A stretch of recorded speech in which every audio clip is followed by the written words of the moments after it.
राहु की एनर्जी किस तरह से इम्पैक्ट कर रही है इस समय विश्व को? मंगल की दशा और मंगल की राहु की दशा जो अभी चल रही है वो तो काफ़ी खराब दिखाई दे रही है। पर जैसे ही ये मंगल की दशा आ गई, हर एक देश खासकर यूएस भारत की इकोनॉमी के ऊपर नज़र डाल रहा है कि हम कहाँ तक इनसे बेनिफिट ले सकते हैं। तो 36 एज में बहुत बड़ा परिवर्तन आता है, मैंने खुद अनुभव किया है। बहुत बड़ा परिवर्तन मेरे जीवन में आया, ट्रांसफॉर्मेशन जिसे हम कह सकते हैं। और 72 साल की एज में भी आता है। विदेशियों के साथ संबंध दे सकता है, ये भी है। कुछ ऐसी बीमारी भी दे सकता है जो आपको डिटेक्ट नहीं हो रही है। पर ज़्यादातर अगर लग्नेश में अच्छे ग्रह बैठे हैं, जैसे 11वें का स्वामी, तो बहुत ऊंचाइयों तक पहुंचाता है और बहुत धन देता है। तीसरे घर में सर क्या राहु धन योग एक्टिवेट करता है? हाँ, धन योग एक्टिवेट तीसरे घर में अच्छा माना जाता है। उपचय स्थान है, उपचय स्थान में सडन रैपिड राइज देता है, तो उसमें भी बहुत अच्छे फल देता है। देखिए, संतान के लिए राहु का होना सबसे खराब माना जाता है पंचम भाव में। अच्छा। ये कहा गया है कि अगर मंगल की राशि में राहु है पंचम भाव में, तो संतान, राहु वीनस की दशा आ रही है, so the person will be passionately involve, affairs होंगे, एक्स्ट्रा मैरिटल, प्री मैरिटल, ये सारी चीज़ें आ जाती हैं। तो हर एक चीज़ को वो बहुत इंटेंसिफाई कर देता है।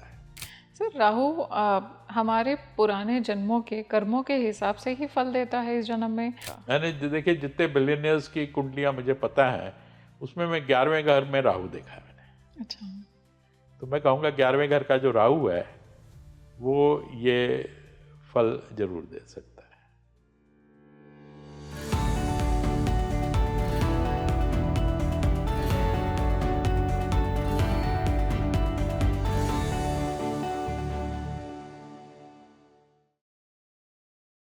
राहु के बारे में हम जानते हैं कि राहु आपको करोड़पति बना सकता है या कौन से योगों को उत्पन्न करता है जिससे आपका जीवन परिवर्तित हो जाता है।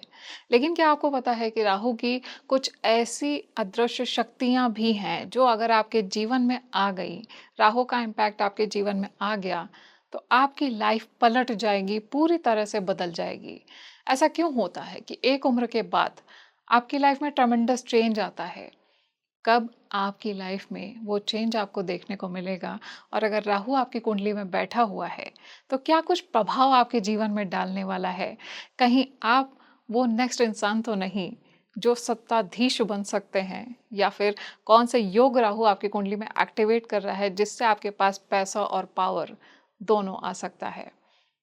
कौन से केस स्टडीज हैं बिलियनर्स के, यानी उनके चार्ट क्या बताते हैं उनकी सक्सेस के राज के बारे में? और क्या राहु आपको इस तरह की भी शक्तियां दे सकता है जो शायद आपने कभी सोची भी नहीं होंगी? आज राहु की उन्हीं छुपे हुए रहस्यों को हम उजागर करेंगे, उनके बारे में जानेंगे और ये भी साथ में जानेंगे कि अगर राहु आपके साथ में है तो आप कौन सी एनर्जीज को अपनी तरफ अट्रैक्ट कर रहे हैं, क्या कुछ प्रभाव आपके जीवन में पड़ने वाला है। तो बिना देरी के अपनी अपनी कुंडलियां खोल करके बैठ जाइए और मुझे ये ज़रूर बताइए कि राहु आपकी कुंडली में कौन से भाव में बैठा हुआ है। नमस्कार, स्वागत है आप सभी का। मैं हूँ आपके साथ माधवी वत्स और आप देख रहे हैं स्पीकिंग ट्री। इसी बेहद खास डिस्कशन के लिए मैं आमंत्रित करना चाहूँगी एक रिनाउंड एस्ट्रोलॉजर को, जिन्हें आप सुनेंगे तो आपको लगेगा कि ये इन्फॉर्मेशन जो आपको यहाँ मिल रही है, ये कुछ जो आप यहाँ सीख रहे हैं, आपने कहीं और नहीं सुना होगा। हर बार एक नया एंगल खुल करके आपके सामने आएगा और इसमें आपके लिए बहुत कुछ छुपा होगा जो कि आपके ही जीवन के रहस्य को उजागर करेगा। मैं बहुत बहुत स्वागत करना चाहूँगी दीपक बिसारिया सर का। बहुत बहुत स्वागत सर। थैंक यू माधवी जी। मैंने ऐसा देखा है सर कि राहु की जब भी बात आती है, हम अक्सर ये तो सुनते हैं कि राहु बहुत कुछ दे देता है, अगर देता है तो छप्पड़ फाड़ के देता है। हम बहुत कुछ जानते भी रहते हैं राहु के बारे में, लेकिन ऐसा भी कुछ है रहस्य राहु के बारे में जो शायद हमें आज तक नहीं पता। राहु की कौन सी ऐसी छुपी हुई शक्तियां हैं जिनके बारे में हमें जानना चाहिए? देखिए, राहु, सबसे पहले बात जो आपने कही, राहु बहुत शक्तिशाली है। हम एस्ट्रोलॉजर्स को भी डर लगता है कि भाई राहु की दशा आ गई, राहु यहाँ बैठा है, क्या प्रिडिक्शन दे। जरूर एक अनकन्वेंशनैलिटी दिखाता है, अनऑर्थोडॉक्सी दिखाता है, और एक कैटलिस्ट है। कैटलिस्ट यानी कि एकदम धमाके से आपको रिजल्ट देता है। ऊंचाई से गिरा देगा या ऊंचाई पे पहुंचा देगा। ये माना जाता है कि 3, 6, 11 भाव में जो राहु है बहुत रैपिड राइज देता है, और लोग उदाहरण देते हैं इंदिरा गांधी की कुंडली का, जिनमें छठे भाव में राहु था। तो इस तरह की बहुत चीज़ें हैं जो हम ऑब्जर्व करते आ रहे हैं इतने सालों से। और राहु के जब आता है मामला तो हम बहुत केयरफुल हो जाते हैं प्रिडिक्शन देने से पहले। सर, आपने प्रेडिक्शन की बात की, देश और दुनिया के स्तर की अगर हम बात करें तो राहु की एनर्जी किस तरह से इम्पैक्ट कर रही है इस समय विश्व को? देखिए बहुत इम्पैक्ट कर रही है। सबसे पहले भारत की बात करें तो भारत में मंगल राहु की दशा चल रही है, और मेरे हिसाब से राहु लगन में है, मंगल दूसरे में है, तो अभी जो एनर्जी क्राइसिस हो रहा है वो हो रहा है। उसका यूएस की भी जो कुंडली है उसमें भी 12वें भाव में राहु है और राहु की दशा चल रही है। तो राहु का जो इम्पैक्ट है, इल्यूजन, सबसे पहले हम बोलते हैं आपको सच्चाई नहीं दिखाता राहु, आपको इल्यूजन देता है। आपको जो कहीं पे कुछ समझ में नहीं आता है। अब जैसे डोनाल्ड ट्रंप की कुंडली में हम कहते हैं, या यूएस की कुंडली में कहते हैं कि उनके लगन सप्तम में यूएस के एक ग्रहण पड़ा जो फरवरी में पड़ा था, सिंह राशि और कुंभ राशि में। उसमें जो है उन्होंने सोचा 2 दिन में ये ईरान गवर्नमेंट को उड़ा के मैं अपना पपेट लगा दूंगा और मैं चीज़ें ठीक कर दूंगा, तब वो ऐसा हुआ नहीं। तो it turn out to be illusion, deceptive. तो वही राहु का नेचर है। पर ऐसा नहीं है कि हर एक जगह खराब फल देता है, कहीं पे अच्छे फल भी दिए हैं। बट अल्टीमेटली क्या हुआ है, ये क्या होगा, ये कहना मुश्किल है। पर राहु जो डील करना उसको एस्ट्रोलॉजर को भी काफ़ी डिफ़िकल्ट है, काफ़ी सोच विचार के ही कुछ उस पे भविष्यवाणी देते हैं। सर, जैसे अभी की बात करें और आने वाले 2027 की बात करें तो राहु की एनर्जीज क्या बोल रही हैं? भारत के लिए राहु क्या इम्पैक्ट देने वाला है? देखिए भारत में हम कहते हैं राहु ने क्या इम्पैक्ट दिया। पहले हम बोलते थे स्यूडो, जो हम स्यूडोज़म दिया कि हम बोलते हैं कि हम जो है सेकुलर हैं, पर हम सेकुलर नहीं, सेकुलरिज्म प्रैक्टिस नहीं करते, इस तरह की टेंडेंसी थी। पर आज के संदर्भ में हम देखें तो पोल्यूशन का कारक है स्मोक। जितना आपका पोल्यूशन प्रॉब्लम हो रही है, करप्शन का प्रॉब्लम है। हम निकाल नहीं सकते कि हमारे देश में करप्शन नहीं है, बहुत ज़्यादा करप्शन है अगर हम बहुत लोगों से कंपेयर करें। और राहु ने ये सब कुछ दिया है। तो आने वाले समय में जब 18 साल की राहु की दशा आएगी तो हम प्रार्थना ही कर सकते हैं कि राहु कुछ हम पे कृपा करे, इतना खराब ना आए। मंगल की दशा और मंगल की राहु की दशा जो अभी चल रही है वो तो काफ़ी खराब दिखाई दे रही है। और विश्व की जिस तरह की अर्थव्यवस्था है या विश्व के भारत से जो संबंध हैं अलग अलग देशों के, वो किस तरह से राहु इम्पैक्ट करने वाला है आने वाले समय में? देखिए मंगल ही करने वाला है, क्योंकि मंगल जो भारत की कुंडली में 7th लॉर्ड है, सप्तमेश, और 12th लॉर्ड है। दोनों फॉरेन कंट्रीज या इंटरनेशनल रिलेशंस दर्शाते हैं। और दूसरे घर में आ गया जो अर्थव्यवस्था का घर है, इकोनॉमी। तो आते ही हमने सुनाई दिया, सैंक्शंस लग गई, टैरिफ जैसे, जो पहले तो भारत के बारे में कोई सोचता ही नहीं था कि जो ट्रेड करने दो, it is a country which can not be ignored, कोई वर्ल्ड इकोनॉमी में इम्पैक्ट नहीं है उनका। पर जैसे ही ये मंगल की दशा आ गई, हर एक देश, खासकर यूएस, भारत की इकोनॉमी के ऊपर नज़र डाल रहा है कि हम कहाँ तक इनसे बेनिफिट ले सकते हैं। ट्रंप 1 में भी 2016 से 21 तक ट्रंप आए थे, पर ऐसा कुछ भी नहीं था। तो ये मंगल का ही असर है। और तो इसको जो है, जब तक मंगल की दशा चल रही है इसका असर रहेगा। पर वही प्रार्थना कर सकते हैं कि मंगल राहु के बाद स्थिति में कुछ सुधार आए। सर, ऐसा कहा जाता है कि राहु हर एक इंसान की लाइफ में एक बड़ा चेंज लेकर के आता है। तो हम ये जो एक चेंज देखते हैं आफ्टर एज ऑफ 36 के बाद में इंसान की लाइफ यूजुअली बदलती है। उसमें क्या राहु का इम्पैक्ट है, रोल है? बिल्कुल, देखिए इस पे एक पुस्तक भी लिखी गई है, हमारे गुरु जी के.एन. राव की पुस्तक है, एजेस ऑफ 36 एंड 72। उसमें बेसिक कॉन्सेप्ट ये है, वो कहते हैं 36 में जो एज में राहु जो आपकी बर्थ पोजीशन है, जन्मकालीन स्थिति में जहाँ पे राहु है, उसके वहीं पे आ जाते हैं 2 चक्कर लगा के, और बृहस्पति 3 चक्कर लगा के आ जाते हैं। तो 36 एज में बहुत बड़ा परिवर्तन आता है। मैंने खुद अनुभव किया है, बहुत बड़ा परिवर्तन मेरे जीवन में आया, ट्रांसफॉर्मेशन जिसे हम कह सकते हैं, और 72 साल की एज में भी आता है। तो राहु जिस राशियों में भी राहु केतु एक्सिस जाते हैं, उसमें लोगों का रिसर्च है, मेरा भी अनुभव है, उस जो एक्सिस से रिलेटेड काफ़ी बड़े परिवर्तन आते हैं। तो जहाँ तक परिवर्तनों का संबंध है, राहु बहुत इम्पैक्टफुल प्लैनेट है, इम्पोजिंग प्लैनेट है राहु केतु, और इस पे हमको हमेशा ध्यान देना चाहिए। ये जब चेंज आता है सर, तो ये पॉजिटिव चेंज ही होता है या फिर नेगेटिव होता है? यानी कि अगर ये 36 की उम्र किसी ने पार कर ली और उसके अभी तक की लाइफ में स्ट्रगल ही स्ट्रगल है, तो क्या उसके करोड़पति बनने के योग हैं? देखिए, ज़रूर मैं आपको ये जो मेरा अनुभव है, एक्सपीरियंस है, मैं बताता हूँ उससे कि बहुत कुंडलियाँ देखी है। मैंने एक एस्ट्रोबायोग्राफी लिखी थी डॉक्टर राजेंद्र प्रसाद पे, तो उनकी जब राहु की दशा आई थी, he had the best of education, 10th में फर्स्ट, 12th में फर्स्ट, बीए में, लॉ में फर्स्ट, हर एक जगह उन्होंने टॉप किया राहु की दशा में, क्योंकि पर वहाँ पे राहु राजयोग बना रहे थे। राहु के स्वामी जो बुध थे, वो मंगल के साथ लगन में बैठ के राजयोग बना रहे, इसलिए ये उपलब्धियां हुई, क्योंकि राहु जो है अपने जिस हाउस में, उसके लॉर्ड की तरह भी फल देते हैं। अच्छा। और जिस जहाँ पे राजयोग बन रहा है, तो बहुत अच्छा राजयोग दिया, पर कहीं ना कहीं प्रॉब्लम्स भी दी, डिसेप्शन भी होता है, एस्थमा भी हुआ, ये सारी चीज़ें होती हैं। एक और कुंडली है, उसमें राहु 11वें घर में है, बृहस्पति जो कि सप्तमेश है, तो उस दशा में वो इंडिया के बहुत अमीर व्यक्ति बने, और उनकी 5 शादियां हुई। 5 शादियां? हाँ, राहु राहु में, तो इस तरह के फल देता है 11वें घर में राहु सच में? सप्तमेश के साथ।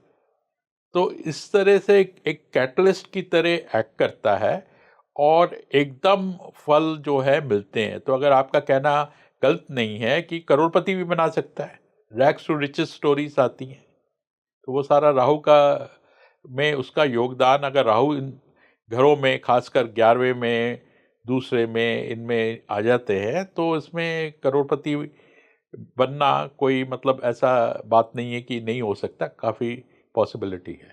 हर एक घर में अगर राहु का प्रभाव देखा जाए सर, तो हम कैसे समझेंगे कि राहु हमारी लाइफ के लिए एक बेटर इम्पैक्ट ला रहा है या फिर नेगेटिव इम्पैक्ट ला रहा है? हर एक घर में अगर देखा जाए, लग्न से हम शुरुआत करते हैं, लग्न में राहु क्या असर देते हैं? देखिए, लगन में राहु लग्नेश की तरह बिहेव करेगा, क्योंकि राहु का जो कहा गया है कि राहु जो है जिस राशि में बैठता है, उसके स्वामी की तरह बिहेव करता है। तो अगर लगन में राहु है तो लग्नेश की तरह करेगा। लग्नेश हमेशा अच्छा होता है, पर राहु जो है एक एलिमेंट ऑफ नॉन कंफॉर्मिटी, एक एलिमेंट ऑफ अनकन्वेंशनैलिटी, अनऑर्थोडॉक्सी, वो भी देगा। विदेशियों के साथ संबंध दे सकता है, ये भी है। कुछ ऐसी बीमारी भी दे सकता है जो आपको डिटेक्ट नहीं हो रही है।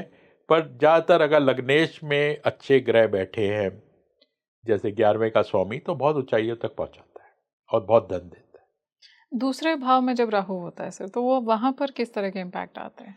जैसे मैंने बताया, पहले तो अपने स्वामी की तरह देगा, उसके बाद जो ग्रह उसको एस्पेक्ट कर रहे हैं, जो ग्रह कंजंक्ट हैं, उनके साथ देगा, और धन से संबंधित देगा।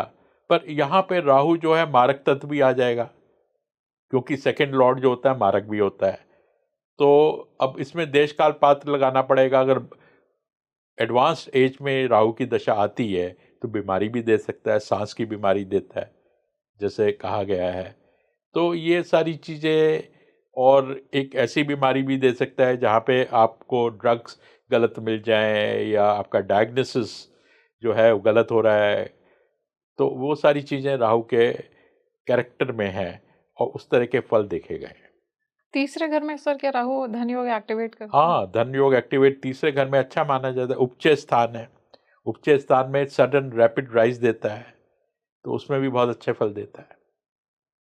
चौथे घर पे बढ़ते हैं सर। चौथे घर चौथे घर में में जो है थोड़ा बहुत घर में प्रॉब्लम आ सकती है, बट अगर राहु के साथ अच्छे ग्रह बैठे हैं, वीनस बैठे हैं, तो आप एकदम से 4-5 कारें ले लेंगे। अच्छा, अगर शुक्र बैठे हुए हैं साथ में हाँ, तो? और घर बना लेंगे यार, अच्छे स्वामी हैं।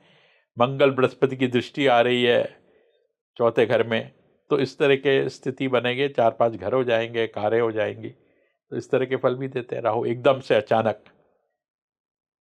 तो ये राहु का एक कैरेक्टर है, जैसे मैंने बताया, नेचर है, उसके हिसाब से फल देते हैं। पंचम भाव मैं देखती हूँ सर कि ये पास्ट लाइफ से कनेक्टेड होता है, तो यहाँ पे क्या राहु हमारे पास्ट लाइफ के छुपे रहस्यों को भी उजागर करते हैं? बिल्कुल करते हैं। पास्ट लाइफ के कहीं ना कहीं कनेक्शन आता है, संतान का कनेक्शन आता है। देखिए, संतान के लिए राहु का होना सबसे खराब माना जाता है पंचम भाव में। अच्छा। ये कहा गया है कि अगर मंगल की राशि में राहु है पंचम भाव में, तो संतान को बहुत परेशानी होती है, या जातक को संतान से बहुत परेशानी होती है। और ये बहुत देखा गया है, मतलब बहुत कुंडलियों में देखा गया है, यहाँ पे समस्याएं आती हैं और परेशानियाँ आती हैं। तो पंचम भाव का राहु अच्छा नहीं माना जाता। हालांकि केतु के बारे में क्या है, केतु अगर पंचम भाव में राहु होगा तो केतु पहुंच जाएंगे 11वें घर में। अच्छा। तो ये कहा गया है कि शास्त्रों में भी कहा है, देखा भी गया है कि केतु किसी भाव में अच्छा फल नहीं देते, केवल 11वें भाव में लाभ देते हैं। पर यह भी निर्भर करेगा, इट विल ऑल्सो डिपेंड कि वो जो 11th लॉर्ड है वो कहाँ पे गया है। तो सर पांचवें घर में सिर्फ राहु के नेगेटिव इम्पैक्ट्स ही पड़ते हैं या पॉजिटिव भी कुछ होता है? नहीं, अब जैसे बेसिक जो बताया गया है राहु के लिए, वो ये बताया गया है कि वो जिस राशि में है उसके लॉर्ड की तरफ फल देंगे, जिस ग्रह के साथ हैं उस तरह के फल देंगे। अगर शनि और मंगल वहाँ पे बैठे हैं या दृष्टि भी दे रहे हैं तो संतान के लिए बहुत खराब होंगे। पर एट द सेम टाइम और अच्छी स्थिति है या है तो टेक्निकल एजुकेशन दे देंगे, पर संतान के लिए अच्छे नहीं होंगे। पर और कोई ग्रह आ जाए तो आपका अच्छा होगा। प्रेम विवाह का योग बनते हैं, क्योंकि राहु जो है वो इंड्यूस करते हैं मैरिज के लिए भी। तो ये ग्रहों पे निर्भर करता है। मून आ गए, मून राहु अच्छे नहीं माने जाते हैं ना, सन राहु अच्छे माने जाते हैं। क्योंकि अगर हम राहु की कथा पे जाए तो सूर्य और चंद्रमा ने उनका भेद बता दिया था, इसलिए उनके शत्रुता है। तो सूर्य और सूर्य और चंद्रमा। चंद्रमा से चाहे एक आत्मा का कारक है, मन का कारक है। हमने बहुत रिसर्च करी, देखा कि जहाँ पे मानसिक स्तर पे लोग पीड़ित है, वहाँ पे राहु का चंद्रमा से साथ देखा गया है। राहु केतु चंद्रमा के एक्सिस में आते हैं। तो ये देखना जरूरी है कि कौन से ग्रह आ रहे हैं। छठवें भाव में राहु क्या इम्पैक्ट देते हैं सर? छठवें भाव में अब इंदिरा गांधी की कुंडली में आता है। एकादश छठे घर में है और षष्टेश 11वें घर में है बृहस्पति। तो उनके जीवन में राहु ने बहुत रैपिड राइज दिया है। तो इस तरह के भी फल देता है। छठे घर में कुछ डिस्प्यूट्स भी देगा या कुछ एक एनिमोसिटी भी देगा। बट अगर 11वें भाव से संबंध है तो you will always be the winner. सप्तम भाव में हम मैरिज को देखते हैं, मैरिज के साथ में क्या राहु सप्तम भाव में आकर के करोड़पति बनने के योग भी उत्पन्न करता है सर? देखिए, सप्तम भाव पद प्राप्ति का भी भाव है।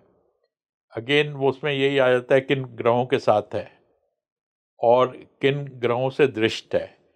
अगर धन योग बन रहा है, मान लीजिए 1, 5, 9 लक्ष्मी स्थान होते हैं धन से संबंधित, 2, 11 होते हैं, तो ये ग्रह बैठे हुए हैं साथ में राहु को, तो धन देगा। पर सूर्य और राहु का माना जाता है कि विवाह अच्छा नहीं रहेगा। सूर्य चंद्रमा हो गए तो खराब रहेगा। सूर्य मंगल हो गए, मंगल से राहु हो गए, मंगल शनि राहु हो गए तो अच्छा नहीं होगा। ये भी देखा जाता है किन राशियों में। पर ये जो है एक ब्रॉडली यही कहेंगे कि अगर कोई धन योग बन रहा है, अच्छा योग बन रहा है, तो करोड़पति बना सकता है या बहुत ऊंचा पद दे सकता है। मतलब जैसे इंदिरा गांधी के पास अथॉरिटी थी, हाँ, अथॉरिटी आ सकती है आपके पास में उस लेवल की? हाँ, या आपके स्पाउस के पास हो सकती है, दोनों चीज़ें होता है। पर ये देखा गया है कि बिजनेसमैन जो होते हैं, जी। पार्टनरशिप्स वगैरह, उसका प्राइवेट होगा, उसका सप्तम भाव जो होता है ना, बहुत बली होता है। अच्छा, बिजनेसमैन का? बिजनेस तो उसमें पैसा भी आता है, धन आता है, पद आता है। तो सक्सेस इन बिजनेस के लिए भी 7th हाउस देखना जरूरी है। पर कुछ ग्रहों के साथ अगर राहु आ गया तो इतना अच्छा फल नहीं देगा। नहीं तो आपको विदेश से संबंध देगा।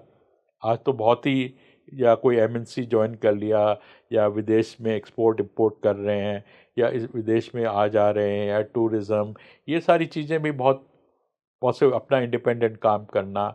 और राहु आज के कॉन्टेक्स्ट में, पहले जो कहा जाता था कि स्पेस को दर्शाता है, ये एक रिसर्च करी थी, जितने पायलट्स, एयर हॉस्टेसेस हैं, सब में जो प्रोमिनेंट राहु होता है, क्योंकि स्पेस को दर्शाता है। स्पेस जो अंतरिक्ष में लोग जाते हैं, उनका कनेक्शन राहु से होता है, रेडियो से, कम्युनिकेशन से। आज जितना आप इंटरनेट में काम करते हैं, जितना कि आप ऑनलाइन काम करते हैं, एआई का भी कुछ इंक्लूड कर सकते हैं, वो सब राहु का ही देन मानिए। मतलब राहु वहाँ पे आपको प्रोत्साहित करेगा, आप वहाँ पे उसमें उस क्षेत्र में जाना चाहिए जब आपकी राहु की दशा है। अष्टम भाव में राहु क्या इम्पैक्ट देते हैं सर? देखिए, अष्टम भाव में अगेन वही आता है कि अचानक सडननेस, अनएक्सपेक्टेडनेस, और ये डिपेंड करता है कि कहाँ पे हैं। मान लीजिए शनि के साथ हैं तो कैटलिस्ट बन जाते हैं, उसमें आपको एक अच्छा लाइफ भी दे सकते हैं, लॉन्जिटिविटी देंगे, पर स्ट्रगल देंगे।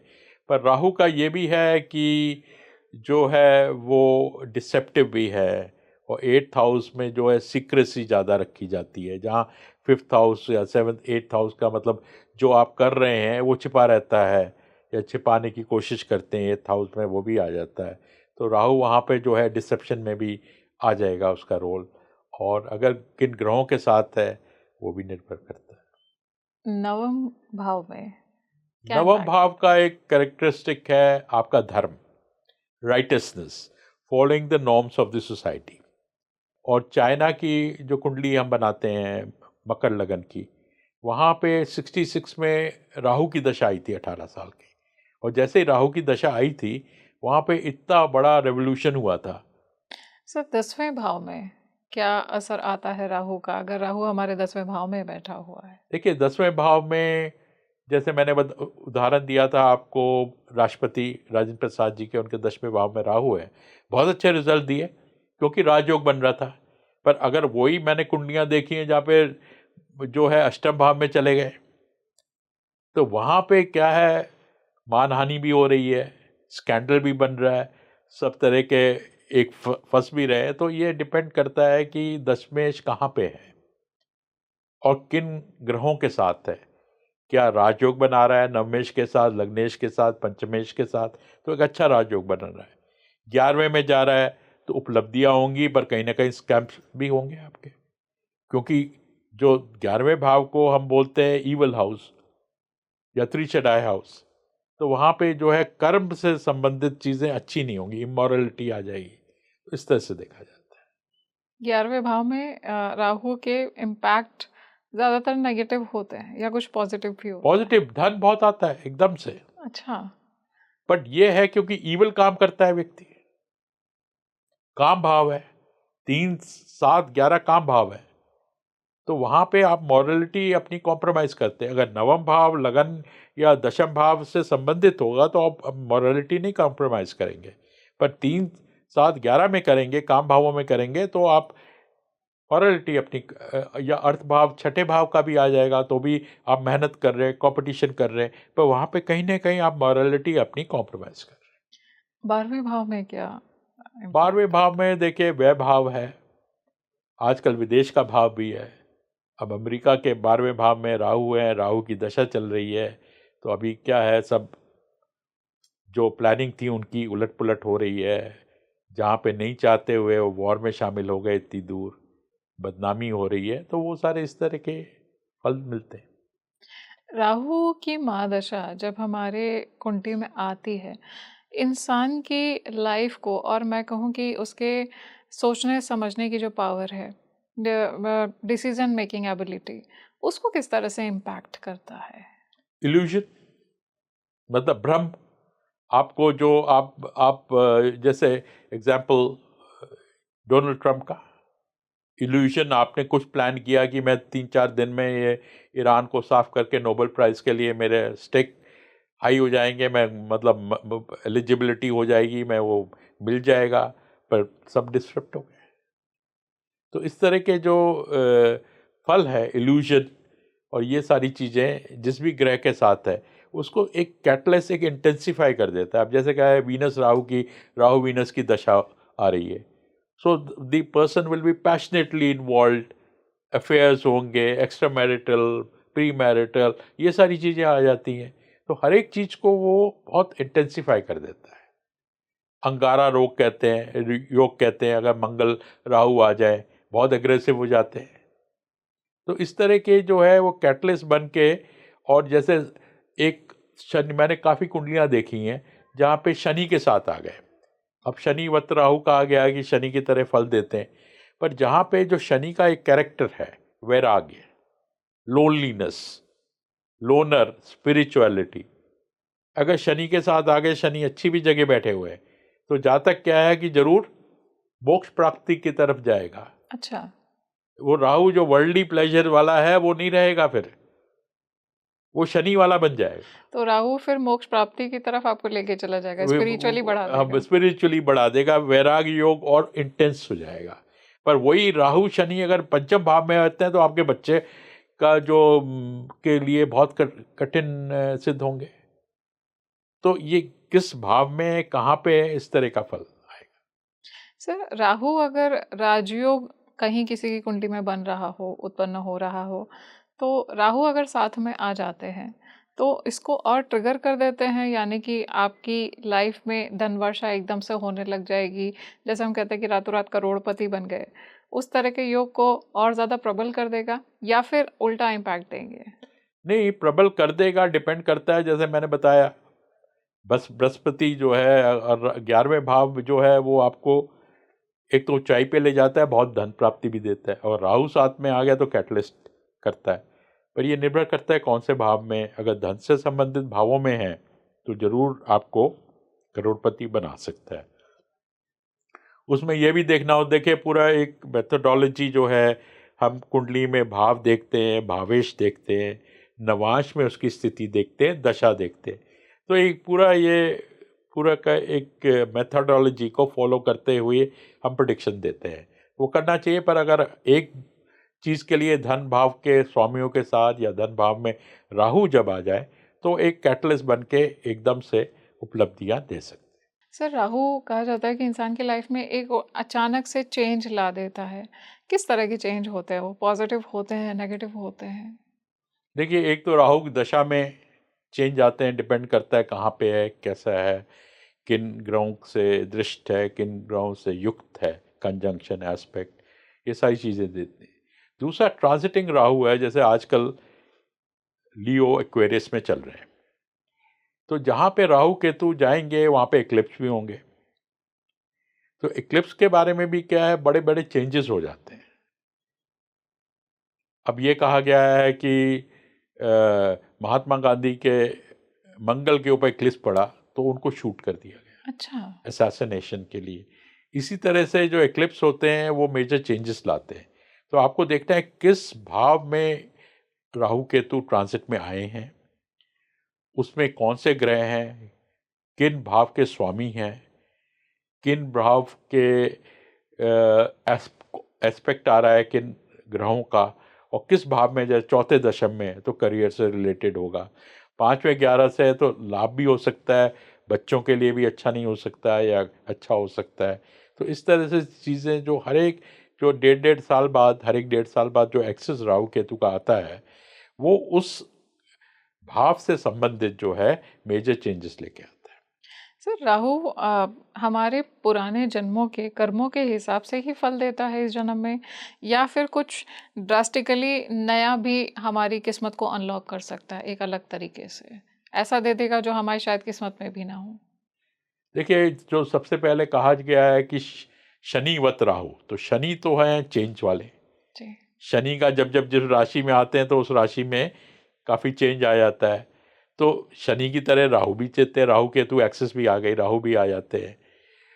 और दूसरा ये कहा गया है कि अगर 5वें भाव से संबंधित है, 9वें भाव से संबंधित है, तो प्रारब्ध से या आपके संचित कर्मों से, तो वहाँ पे उसका असर आता है। और या पर मैं कहूँगा कि क्योंकि शनि वत राहु है तो हर एक चीज़ के लिए शनि और राहु जो है वो एक कार्मिक प्लैनेट्स कहेंगे, जो पिछले जन्म के कर्मों से संबंधित हैं, और उसका जो रिजल्ट है और उसका कर्म का फल जो है वो आपको इस जीवन में देंगे, और जिस भाव में गोचर में आएंगे तो वहाँ का वो फल देंगे। सर, बिलियनियर बनने के लिए कौन से ऐसे योग हैं जिन्हें राहु ट्रिगर करता है, या राहु उन ग्रहों की युति के साथ में कंबाइन होता है और ऐसे परिस्थितियां उत्पन्न कर देता है कि इंसान अब बिलियनियर ही बनेगा, उसकी लाइफ और ज़्यादा ग्रो होती जाएगी, मतलब करोड़पति की श्रेणी में वो आ जाएगा? मैंने देखिए जितने बिलियनियर्स की कुंडलियाँ मुझे पता है, उसमें मैं 11वें घर में राहु देखा है मैंने। अच्छा। तो मैं कहूँगा 11वें घर का जो राहु है वो ये फल जरूर दे सकता है। सर, पंच महापुरुष योग एक कहा जाता है कि इंसान नॉर्मल नौकरी करने के लिए नहीं बना है, सीईओ अगर लेवल पे पहुंचना चाहता है या सीईओ लेवल पे जाना चाहता है तो पंच महापुरुष योग जो होते हैं उनका बड़ा इम्पैक्ट होता है। राहु इनसे कैसे जुड़ा हुआ है? देखिए राहु जो जुड़ जाएगा इनसे तो एज कैटलिस्ट बन जाएगा, बहुत अच्छे फल देगा। पंचमाह हम जब कुंडली देखते हैं तो हम किसी को प्रिडिक्ट करते हैं कि your life will be above average, जैसे कि आपकी परिवार में जैसे आपके भाई बहन, आपके माता पिता जिस लेवल के थे उससे काफ़ी ऊपर जाएंगे आप, तो पंच महापुरुष से योग से हम बताते हैं। और जिसकी कुंडली में एक दो हैं तो डेफिनेटली, अब ममता बनर्जी की कुंडली है उसमें दो पंच महापुरुष योग है, जुपिटर उच्च के है चौथे घर में, अगर हम मेष लगन की कुंडली दे, शनि है सप्तम में, दो पंच महापुरुष योग हैं, तो एज ए कॉमनर से कहाँ पे कहाँ पहुँच गई। अभी उनकी बुध की दशा छिद्र आ रही है तो वो इलेक्शन हार गई। तो इस तरह के बहुत सारे एग्जाम्पल्स हैं जहाँ पे पंच महापुरुष हम देखते हैं, या गजकेसरी योग देते हैं, या हम महाभाग्य योग देखते हैं। महाभाग्य योग जो है वो जवाहरलाल नेहरू की कुंडली, महाभाग्य योग। महाभाग्य इंदिरा गांधी की कुंडली में, राजीव गांधी की कुंडली में, राहुल गांधी की कुंडली में भी। अच्छा, राहुल गांधी की कुंडली हाँ, में तो भी? अब वो कितना कहाँ पे काफ़ी काफ़ी अनकॉमन योग है, पर वो जो है ये जहाँ पे लोग, अब कुछ नहीं तो कांग्रेस के प्रेसिडेंट बन गए, और इंदिरा गांधी प्राइम मिनिस्टर बनी, राजीव गांधी प्राइम मिनिस्टर बने। तो ये इन योगों का कहीं ना कहीं आपको देखने को मिल जाता है कि ये फलित हो रहे हैं। सर, एक क्यूरियोसिटी आ गई कि जैसे इस तरह के योग आपने बोला कि एक ही फैमिली में इतने सारे मेंबर्स की कुंडली में बैठा हुआ है एक ही योग, तो ये किस तरह से होता है? क्या एक ही फैमिली लिनेज में बहुत सारे लोगों का एक ही तरह का योग बनेगा, ये मैंडेटरी है या एक्सेप्शनल केस है? एक्सेप्शनल मैं कहूँगा।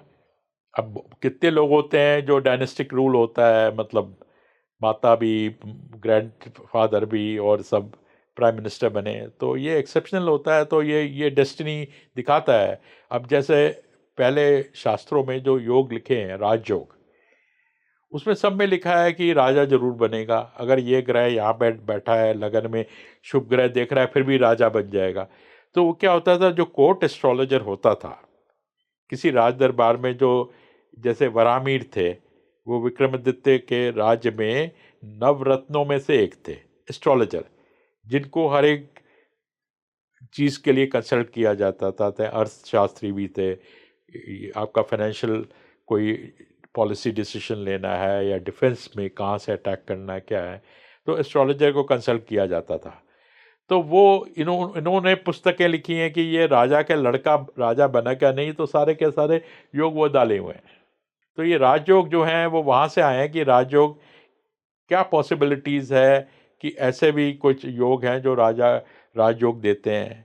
अब जैसे बताते हैं कि डेबिलिटेटेड प्लैनेट हों 3 में 11 में, तो वो भी राजयोग देते हैं। पराशरी एक्सेप्शंस जो हैं, डेबिलिटेटेड लॉर्ड वगैरह का, वो सब दिया हुआ है। तो इस तरह के जो है उस ज़माने के हैं, जब वो मेनली जो कुंडली फोकस की जाती थी कि राजा को एडवाइस करने के लिए, आपका कौन सा बेटा, कौन सा आपका बेटी, या मतलब जो भी है वो उसके राजयोग हैं या नहीं। सर, ये कैसे पता चलेगा? हमारे व्यूवर्स के लिए मैं ये क्वेश्चन ले रही हूँ कि उनकी कुंडली में महाभाग्य योग एक्टिवेट होने वाला है। देखिए महाभाग्य योग है, बड़ा सिंपल है एक्टिवेट मतलब अगर है, यह कि अगर दिन का जन्म है, पुरुष हैं, और चंद्रमा, सूर्य और लगन विषम राशि में है, मतलब 1357 में, तो महाभाग्य वो हो गया। ये राहुल गांधी की कुंडली में, ये राजीव गांधी की कुंडली में। और स्त्री की कुंडली है तो रात का जन्म होना चाहिए। अच्छा। और सम राशि यानी 2, 4, 6, 8, 10, 12 में सूर्य, चंद्रमा और लगन होना चाहिए। 2, 4, 6, 8, 10 और 12 में। ये तो हो गया सम राशि मतलब इवन साइन। जी। और विषम हो गया ऑड साइन 1, 3, 5, 7, 9, 11।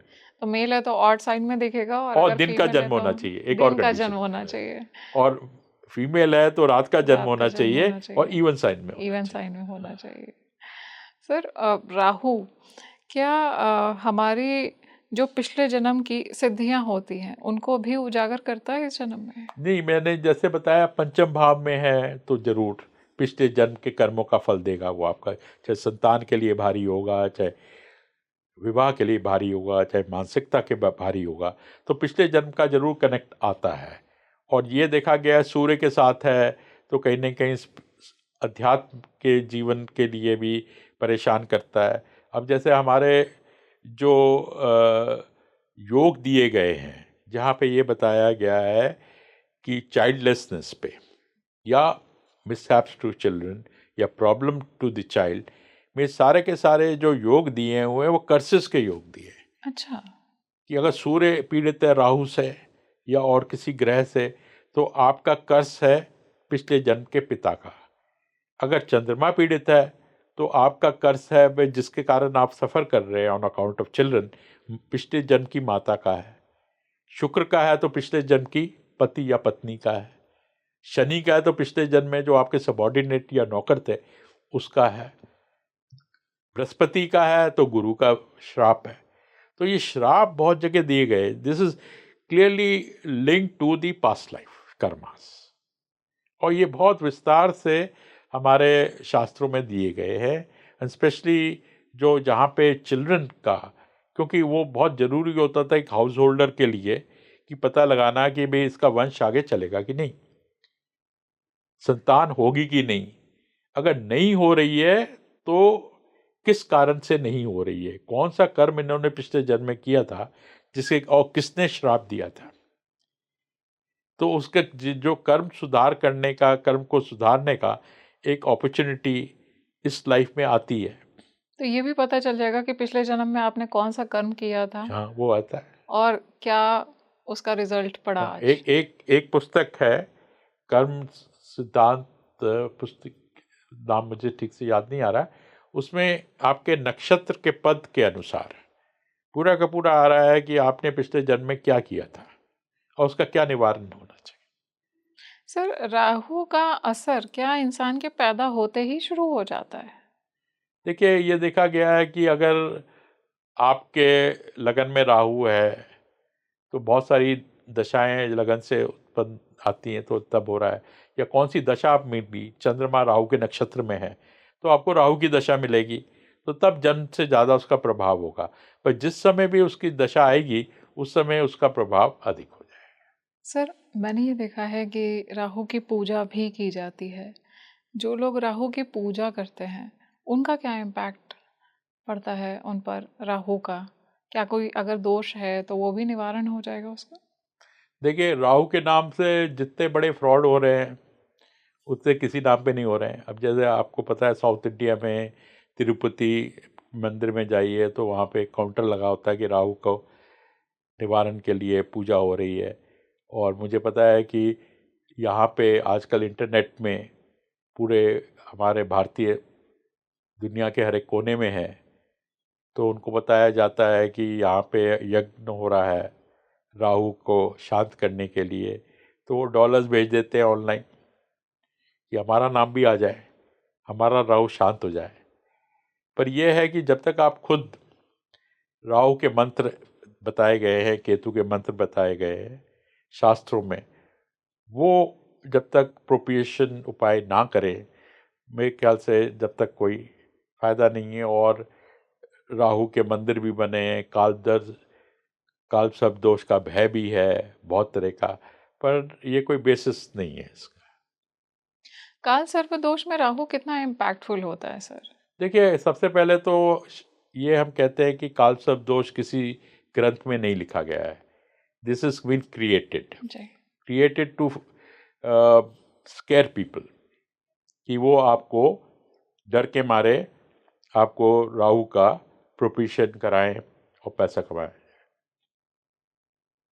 तो ये इतना इम्पैक्टफुल नहीं है कि राहु और केतु के एक्सेस के बीच में सारे ग्रह आ जाएं।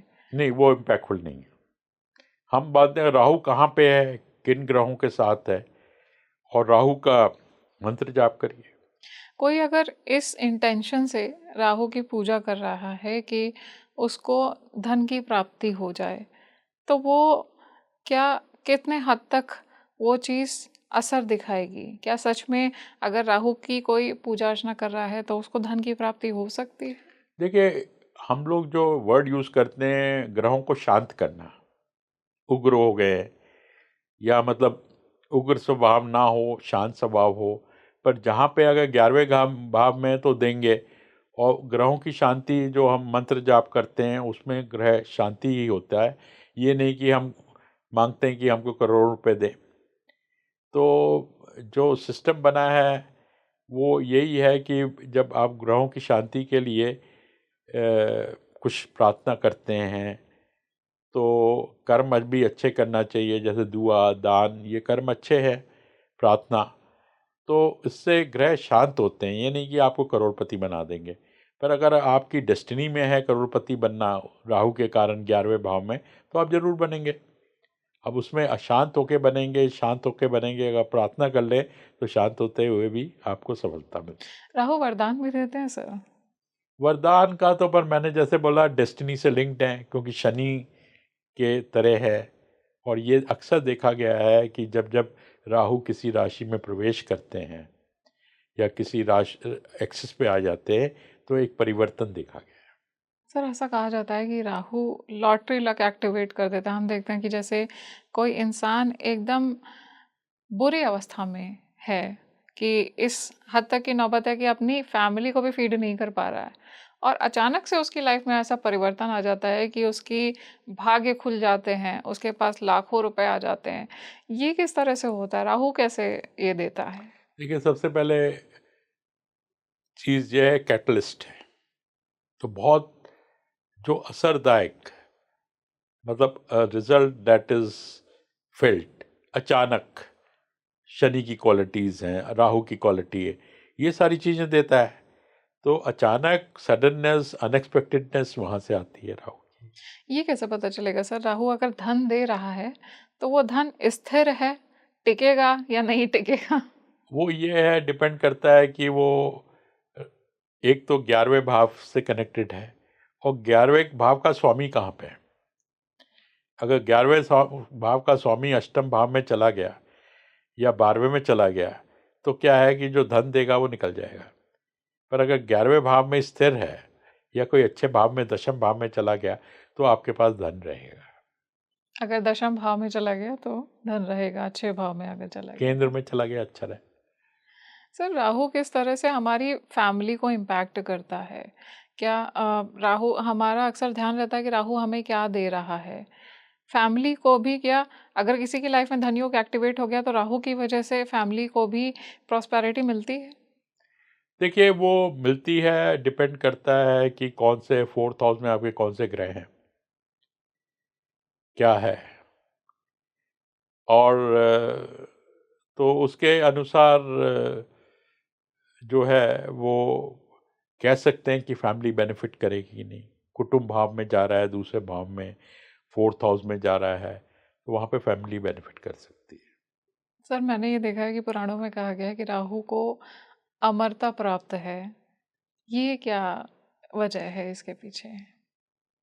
देखिए, वैसे तो जब तक सृष्टि चल रही है तो सारे के सारे ग्रह अमर हैं। अब राहु कहाँ से आते हैं? अब राहु जो है ना, वो आते हैं चंद्रमा जब ज़ोडिएक को काटते हैं। अब 235 चक्कर लगाते हैं 19 साल में, हर एक 27 दिन में एक चक्कर लगाते हैं। तो जो ज़ोडिएक को काट रहे हैं वो हर एक जगह अलग अलग मिनट में अलग अलग क्षेत्र में काट रहे हैं, तो वो राहु का मूवमेंट हो जाता है। वो राहु एंड केतु हैं, मैथमेटिकल पॉइंट्स। तो जब तक चंद्रमा चलेंगे, जब तक राहु चलेंगे। जब तक पृथ्वी घूम रही है, चंद्रमा पृथ्वी के चारों तरफ घूम रहे हैं, और जब तक सृष्टि है, जब तक राहु है। तो जब तक सृष्टि है, जब तक राहु है। सर, राहु की महादशा में अगर किसी दूसरे क्रूर ग्रह की अंतर्दशा आ जाए तो इंसान की लाइफ में पॉजिटिव इम्पैक्ट आता है या नेगेटिव इम्पैक्ट देखिए, आता है? जो एक स्टैंडर्ड कहा गया है कि राहु शनि, शनि राहु बहुत खराब दशा होती है। इरिस्पेक्टिव वो साथ बैठे हैं, किस राशि में बैठे हैं, एक दूसरे से 6-8 है, 2-12 है, तो खराब हो जाते हैं। तो पर इरिस्पेक्टिव ऑफ दैट उसको खराब माना गया है, दो पाप ग्रहों की दशाएं। तो पर राहु की दशा कभी कभी बहुत अच्छे फल देती है। मान लीजिए राहु बृहस्पति हैं 11वें भाव में, तो वहाँ पे वो डिपेंड करता है किसे। बुध और बृहस्पति की राशि में राहु को अच्छा माना गया है, और अगर वो स्वामी अच्छी जगह बैठे हैं, लगन में बैठे हैं, 11वें में बैठे हैं, दूसरे में बैठे हैं, 5वें में, 9वें में, तो बहुत अच्छे फल देंगे। बेस्ट रिजल्ट्स राहु किन ग्रहों के साथ में देते हैं सर? बुध और बृहस्पति। बुध और बृहस्पति। बुध के साथ स्पेशली। और अगर किसी की लाइफ में, किसी की कुंडली में लक्ष्मी योग है तो क्या राहु उसको और ज़्यादा ट्रिगर कर देंगे? हाँ, आप देखिए, अब बृहस्पति जो है धन के कारक हैं, पर बृहस्पति के साथ राहु आ जाते हैं तो गुरु चंडाल योग भी माना जाता है। गुरु चंडाल का अगर आप थोड़ा एक्सटेंड करें तो ये होता है कि भाई आप अपने जो परंपरा है, जो आपकी मोरालिटी है, जो आपके स्टैंडर्ड्स हैं, उनको आप वायलेट करेंगे। और जैसे आज के संदर्भ में कहा गया है, पहले कहते थे कि मंगल, चंद्र मंगल योग है, तो जो है वो जातक जो है अनस्क्रूपलस कार्य करेगा वो, और बृहस्पति राहु हैं, फिर भी अनस्क्रूपलस कार्य होंगे। तो उस तरह का फल देखने को आता है, पर धन प्राप्ति जरूर होती है। सर, हमने बात की राहु और शनि की युति की। राहु शुक्र के साथ में जब युति में आते हैं तो क्या असर डालते हैं? देखिए, ये कहा गया है कि राहु शुक्र, शुक्र राहु टीनेज ईयर्स में आए तो जातक बहुत पैशनेट हो जाता है, उसको अपने पर कंट्रोल नहीं रहता है, क्योंकि शुक्र जो है वो रोमांस, लव, पैशन का कारक है, और राहु उसको और इंटेंसिफाई कर देता है। तो उसमें एक्स्ट्रा मैरिटल अफेयर्स भी होते हैं, प्री मैरिटल अफेयर्स, और ये सारी चीज़ें कहीं गई हैं, बहुत पैशनेट हो जाता है जातक। तो थोड़ा कंट्रोल में रखना अपने आप को, राहु शुक्र का मंत्र करना, वो होना चाहिए। शुक्र राहु, राहु शुक्र के दशा के बारे में ऐसा लोगों का मानना है। तो कात्यायनी देवी का मंत्र जाप करना चाहिए अगर शुक्र और राहु साथ में है हाँ, और नेगेटिव इम्पैक्ट कहीं आ रहे हैं। क्योंकि वो मैरिज को प्रोटेक्ट करते हैं। सर, बुध के साथ में जब राहु की युति बैठती है तब क्या इम्पैक्ट पड़ता है? क्या इंसान करियर में बहुत ज़्यादा ग्रो कर जाएगा? देखिए, केतु के साथ बुध हो तो बहुत अच्छा देखा गया है, केतु के साथ में बुध। पर राहु बुध के साथ हो तो वो अच्छा नहीं माना जाता है। अच्छा।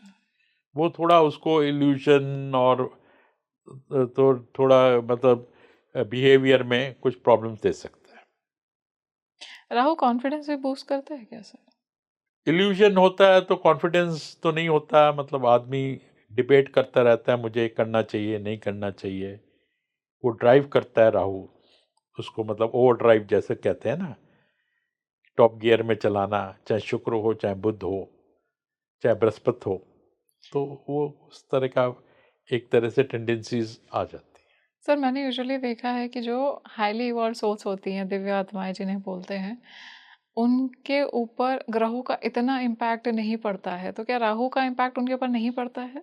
हाँ, नहीं, पर क्योंकि देखिए, अगर आपको पहले ज़माने में क्या होता था कि ज्योतिषी के पास, ज्योतिषी भी पहले सेंट्स होते थे, तो बहुत पहुँचे हुए लोग जो कि दिव्य दृष्टि होती थी जिनमें, जैसे माना जाता है। तो वो बताते थे कि आपकी कुंडली जो है हाउस होल्डर के लिए अच्छी है, या आप अध्यात्म में जाइए। Path 1, 2 paths are there. Whether you will be able to perform the duty well as a householder, or you will neglect, and you should go for the spiritual path. और भी ऑप्शंस वो होंगे, पर जो है ये दो मेन ऑप्शंस होते थे। तो इसमें जरूर जो अध्यात्म की तरह आते जाते थे, उसमें दूसरी पैरामीटर्स एप्लीकेबल होते थे, जैसे यम, नियम, आसन, प्राणायाम और धारणा, किस तरह से आप फोकस करते हैं। तो वो स्पिरिचुअल एस्ट्रोलॉजी एक अलग ही एस्ट्रोलॉजी है, तो उसके लिए इसकी एप्लीकेबिलिटी अलग होगी और इतना असर नहीं होगा, राहु का अलग तरह से होगा, पर जो वर्ल्डली सांसारिक लोग हैं उनके लिए अलग होगा। सर ऐसा कहा जाता है कि राहु ऑकल्ट साइंसेस में आपका इंटरेस्ट डेवलप कर देता है, बढ़ा देता है।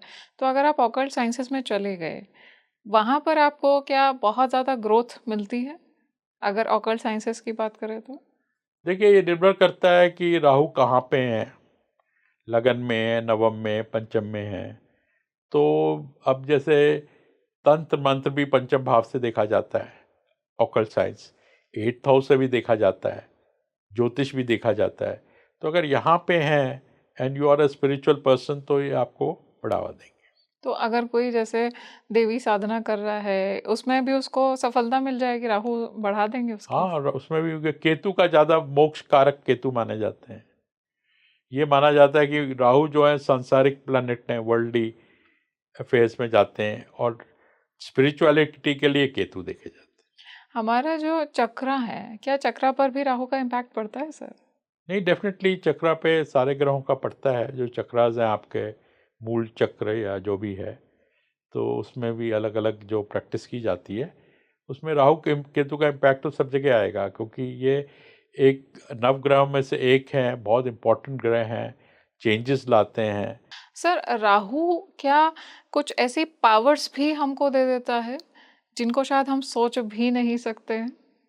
देखिए, राहु केतु जो हैं भूत प्रेत से भी एसोसिएटेड हैं। आपके बॉडी के अंदर, माइंड के अंदर कोई स्पिरिट का प्रवेश हो रहा है, अच्छा।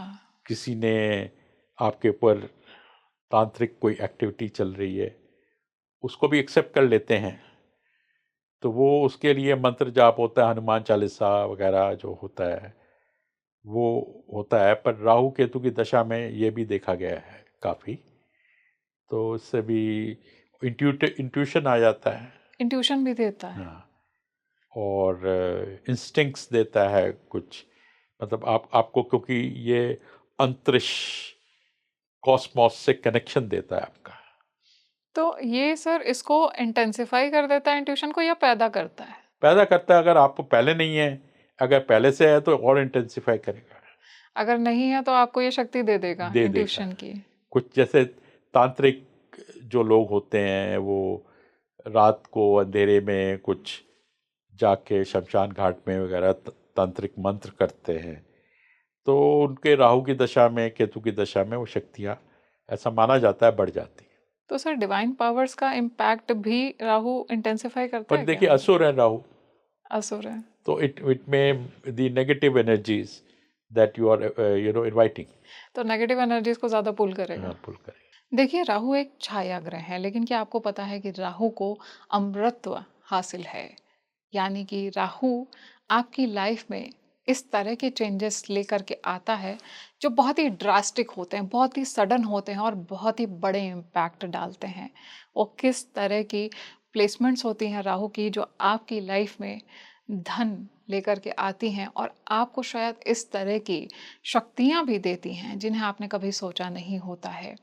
राहु किस तरह से आपके जीवन को पलट के रख देता है, आज इन सभी बातों को हमने जाना है। और इसके साथ में हमने ये भी जाना है कि अगर आप आध्यात्मिक यात्रा पर हैं, आज जो मेरे व्यूअर्स हैं वो सभी आध्यात्मिक यात्रा पर फॉर श्योर हैं, तो आपकी लाइफ में राहु कैसे आपकी मदद करेगा आगे बढ़ने के लिए, आपके आध्यात्मिक पथ पर, आपकी स्पिरिचुअल जर्नी पर, इन सभी बातों को आज हमने जाना है। अगर आपका ऐसा कोई सवाल है जो आप चाहते हैं दीपक सर से आने वाले एपिसोड में ले, तो उन्हें ज़रूर हमसे शेयर करिए। आपके सारे कमेंट्स को हम पढ़ते हैं और मुझे ये भी बताइए कि आप विश्व के किस कोने से हमसे कनेक्ट कर रहे हैं। आने वाले एपिसोड्स में हम आपके सवालों को ज़रूर लेंगे। आज के लिए मुझे दीजिए इजाज़त। नमस्कार।